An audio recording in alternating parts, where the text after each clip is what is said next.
Tu veux styliser ta page 404 de ton site WordPress avec Elementor, ça tombe bien, c'est ce que je te propose de voir à travers cette vidéo. À la fin, je te donnerai aussi 3 styles de page 404 qui sont les plus utilisés à l'heure actuelle. Maintenant, on perd pas plus de temps, on part sur mon écran. Let's go! Si tu ne me connais pas encore, moi c'est Cédric Chevillard, alias le gladiateur du web. J'accompagne les entreprises à dynamiser leur présence sur Internet en leur créant un site Internet sur mesure et professionnel dans un premier temps et en le référençant sur Google par la suite. À travers ma chaîne YouTube, je propose des vidéos au sujet de WordPress, Elementor, le SEO et ma vie de solopreneur. Donc n'hésite pas à t'abonner à la chaîne si tu veux suivre les prochaines vidéos qui vont apparaître. Ce que tu vois sur mon écran, c'est tout simplement mon environnement en local sur mon PC que j'utilise dans la plupart de mes vidéos tuto. Si toi aussi tu veux savoir comment créer un site WordPress en local sur ton PC pour découvrir WordPress ou pour t'entraîner sur WordPress, je te mets un petit lien juste au-dessus de la vidéo. Il te suffit à cliquer dessus et d'y aller jeter un petit coup d'œil. Sache que ce que je te fais voir à travers la vidéo qui est juste au-dessus, c'est que c'est entièrement gratuit. Pas besoin de dépenser de l'argent pour acheter un hébergement et un nom de domaine. Donc, si tu veux y aller dans un premier temps par le biais de ton PC, tu peux le faire. Maintenant, le sujet principal de cette vidéo, c'est de styliser une page 404 à travers son site WordPress et Elementor. Lorsque tu as Elementor d'installer par défaut, lorsque tu vas aller sur une page 404, tu auras quelque chose de ce style-là. La page ne peut pas être trouvée. Donc ça, c'est vraiment l'élément par défaut. Et là, l'objectif, c'est d'aller styliser ça pour mettre en place ce que tu veux mettre en place par la suite.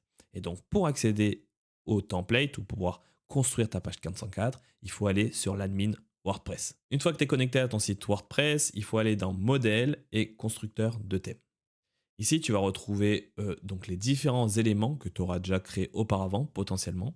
Donc là, par exemple, moi, j'avais fait les en-têtes. J'avais expliqué comment créer un menu sur WordPress à travers Elementor. Si ça t'intéresse, j'en profite pour mettre le lien juste au-dessus. Il te suffit d'aller cliquer dessus pour aller y jeter un coup d'œil. Et nous, ce qui nous intéresse, c'est les erreurs 404. Alors, pour ajouter une page 404, ben, tu peux voir que en bas, lorsque tu as cliqué sur modèle Elementor, tu as cet élément-là qui est erreur 404. Donc, tu as juste à cliquer sur le petit plus et là, ça va te ramener sur le builder. Par défaut, Elementor va te proposer des templates à utiliser. Donc, si tu veux, tu peux les réutiliser. Après, attention, parce que du coup, le style de ces templates-là ne va peut-être pas correspondre au style de ton site. Donc, il faudra faire une adaptation. L'objectif, c'est pas forcément d'utiliser ces templates-là. Je vais juste créer moi mon template pour te faire voir comment je fais. Mais tu peux les utiliser si tu veux. Donc moi, je vais fermer ça et on va être sur ma page. Donc là, ce que je fais, c'est juste de publier ça. Donc je dis que c'est une 404, donc c'est sélectionné par défaut. Je fais enregistrer et fermer. Si je retourne sur ma page qui était initialement mon R404, je rafraîchis, je n'ai plus rien. Parce que du coup, le template que j'ai créé ici vient de remplacer le template précédemment ou celui qui était là par défaut. À ce moment-là, tu peux faire vraiment ce que tu veux avec le builder. C'est comme créer une page, comme créer un article si tu utilises Elementor à travers les articles. C'est vraiment la même chose. Donc moi, j'ai rajouté une image et un bouton qui renvoie juste sur l'accueil. J'ai enregistré et si je rafraîchis ici, on va retomber sur ça.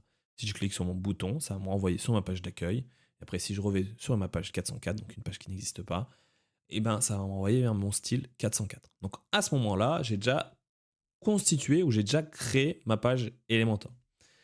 Donc au final, à partir de cet instant, tu peux arrêter la vidéo parce que tu sais maintenant comment créer une page 404, comment vraiment changer celle qui est par défaut. Donc après, c'est que du Elementor à faire, donc tu peux la construire comme tu veux, vraiment comme tu veux, pour mettre les informations que tu souhaites. Généralement, par défaut, on n'a pas trop d'idées au niveau de sa page 404, et du coup, on met juste une image et un retour vers le bouton, vers la page d'accueil. Donc ça, c'est l'élément classique. C'est un des 3 types que je vais te parler par la suite. C'est vraiment la page 404 classique. La petite subtilité que tu peux faire, c'est que là, par défaut, ce que tu peux voir, c'est que c'est en haut et il y a de l'espace blanc en dessous, donc c'est pas très jojo. Donc, ce qu'on peut faire, ce qui est possible de faire, c'est tout simplement au niveau de la mise en page, tu peux définir une hauteur minimum. Et si tu changes et que tu mets l'unité VH, en fait, VH, c'est la hauteur de ton écran. Donc, du coup, si je mets 100 VH, ça veut dire que c'est la hauteur de mon écran. Donc, le conteneur, là, il a la taille de mon écran en hauteur. Après, ce que tu peux faire, c'est dire que c'est centré. Donc là, c'est centré par défaut, mais tu peux dire que c'est centré au centre. Donc si j'enregistre ici, lorsque je rafraîchis, ça m'arrive quasiment au centre. Et du coup, tu as un bouton qui est plutôt centré au milieu de ta page au lieu que ça soit un bouton tout en haut. Donc ça, c'est vraiment l'élément basique que tu peux retrouver dans la plupart des sites d'une manière générale. Ce que moi j'aime bien faire et le conseil que je peux te dire aussi, c'est une fois que tu es là, en fait, tu peux modifier le nom de ton template. Donc là, c'est le nom qui est indiqué par Elementor. Moi, ce que j'aime bien faire, c'est euh, page 404. Comme ça, on sait de quoi ça parle. C'est intéressant de prendre cette habitude-là lorsque tu auras plusieurs templates, des pages 404, des singles pour des articles, des types de templates de pages, etc., des archives, etc., etc. Ça, c'est la première type de page 404, c'est la type de page classique. Maintenant, le deuxième type de page 404 que tu peux retrouver sur Internet, qui peut être intéressant pour le mettre sur ton site WordPress avec Elementor, c'est le type de page artistique ou décalée. Par exemple, je t'en ai trouvé trois. La première, c'est celle-ci, où on a de l'animation 3D qui est présente avec un peu des mouvements en fonction du mouvement de la souris. Donc ça, c'est un type de page un peu plus artistique. Ensuite, tu vas avoir la page décalée, on va dire, où là, on voit que, par exemple, c'est des crottes de chien avec un texte écrit en gros, Ego Homepage. Donc c'est vraiment décalé, ça sort de l'ordinaire.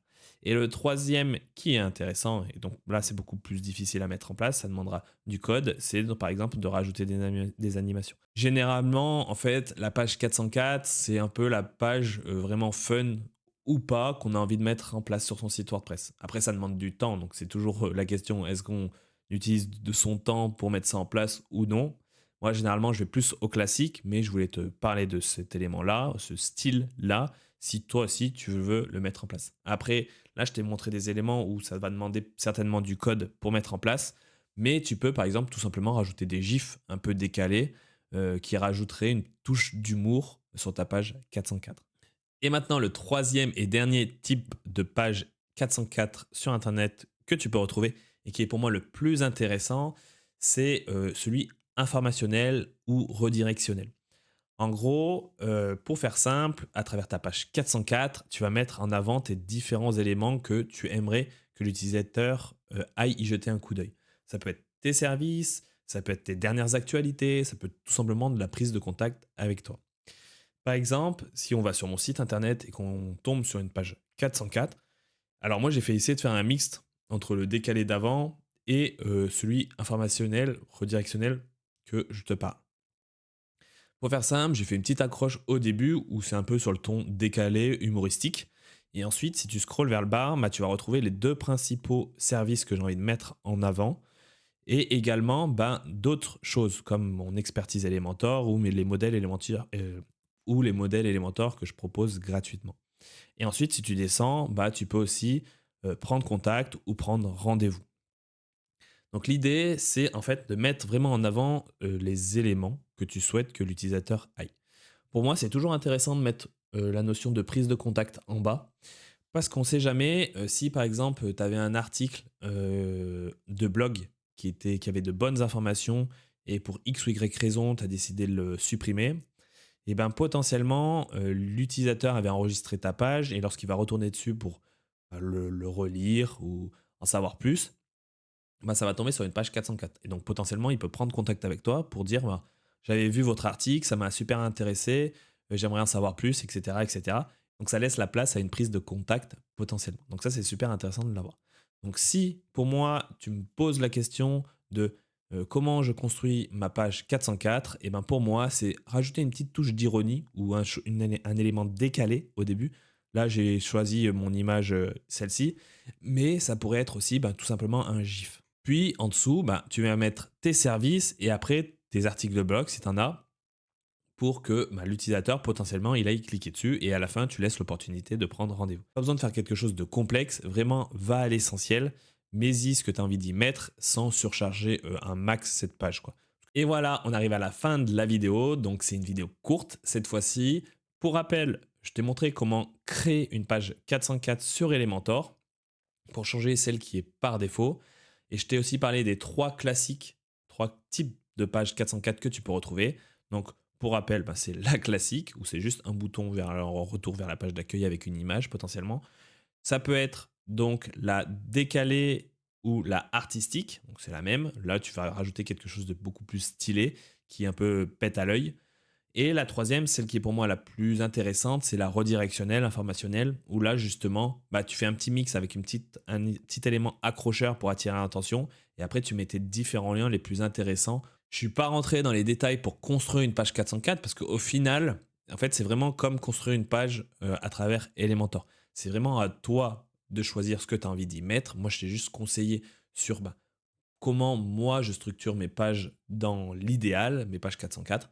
Donc après, à toi de faire comme tu le souhaites. En tout cas, si tu as aimé cette vidéo, ben, je t'invite à laisser un petit like sous la vidéo. Ça m'aide pour son référencement et ça me donne aussi beaucoup de force au quotidien. Si tu as des questions à travers les pages 404 ou autre chose, que ce soit sur WordPress, Elementor, les référencements naturels, etc., n'hésite pas à me mettre dans les commentaires juste en dessous. J'y répondrai avec plaisir, comme d'habitude.